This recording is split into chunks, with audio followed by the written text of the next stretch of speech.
Hello అండి. ఈరోజు గోంగూర పులుసు కూర ఎలా చేయాలో చూద్దాం. దానికోసం శుభ్రంగా కడిగి పెట్టుకొని గోంగూర స్టవ్ మీద పెట్టేసుకున్నాను. కొన్ని వాటర్ పోసేసుకుందాం. కొన్ని టమాటా ముక్కలు, పచ్చిమిర్చి ముక్కలు కూడా వేసేసాం. కొంచెం ఉప్పు కూడా వేద్దాం. కొంచెం కారం, కొంచెం పసుపు, కొంచెం ఆయిల్ కూడా వేద్దాం. ఈ మొత్తం ఒకేసారి ఉడికించుకుందామండి. ఇప్పుడు కొన్ని ఉల్లిపాయ ముక్కలు వేద్దాం. ఈ గోంగూర పులుసు కూర అనేది రెడీ అయిపోవచ్చింది. ఒక 2 నిమిషాలు చేసుకొని దీన్ని కలబెట్టేసుకున్నాం. ఇంకేంటే దీనికి తాలింపు ఏం అవసరం లేదు. చాలా బాగుంటుంది. ఇలా చూడండి, ఒకసారి మీరు కూడా ట్రై చేయండి.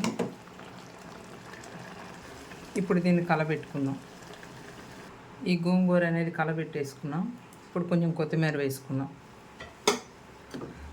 ఈ వేడి మీద ఇది కూడా మగ్గిపోతుంది.